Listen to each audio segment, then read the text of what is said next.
Welcome to Ashwavega News. This is Tejas Khatokar. Today, we turn to one of the most consequential diplomatic developments at the moment.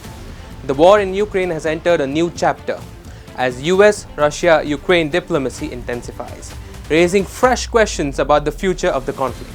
And right at the center of it is the Ukrainian President Volodymyr Zelenskyy, U.S. President Donald Trump, and Russian President Vladimir Putin. On 17th October in Washington, President Zelenskyy met President Trump at the White House. The meeting followed closely on a phone call between Trump and Putin. At the same time, the Kremlin announced that Trump-Putin summit could take place within weeks, likely in Budapest, Hungary. And here are the major updates. Reports suggest President Trump has asked Ukraine to agree and end the war along with current front lines, which would mean accepting that large parts of eastern Ukraine, including much of Donbas region, remain under Russian control. According to sources, Trump told Zelenskyy, "You stop at the battle line and both sides should go home, go to their families." And President Zelenskyy has rejected the idea of conceding territory to Russia. The meeting in Washington did not result in a confirmed deal for long-range Tomahawk cruise missiles. Zelenskyy publicly acknowledged no Tomahawk deal yet, although Ukraine is preparing a contract to acquire 25 Patriot air defense systems, a significant boost to its defenses. Trump expressed doubt about Ukraine's ability to achieve a full victory in the war. He said, "They could still win it. I don't think they will." The Kremlin confirmed the scheduled meeting between Trump and Putin in Hungary, possibly within 2 weeks, though stated many details yet remain. President Zelenskyy said he would attend the Trump-Putin summit if invited, signaling Ukraine's eagerness to be a part of any deal-making. Here is how it matters. The war in Ukraine began in February 2022 with Russia's large-scale invasion. Ukraine has long insisted that any peace must include reclaiming its territory, while Russia demands major concessions, including Donetsk, Luhansk, along with Ukraine's neutrality. The US, under Trump's changed stance, appears to be shifting from purely military aid support towards brokering a peace deal that may require Ukraine to accept less than full victory.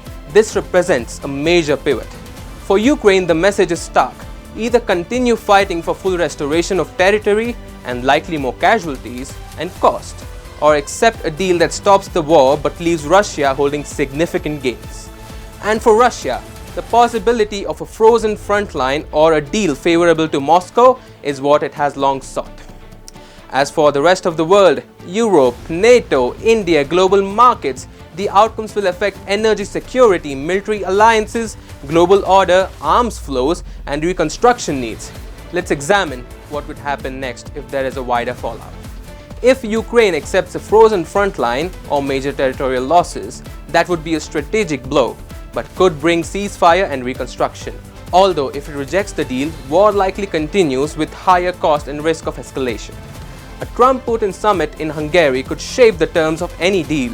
Whether Ukraine is at the table matters hugely for legitimacy. For countries in Asia and beyond, including India, the shift in US posture may influence how they approach defense, procurement, and alignments.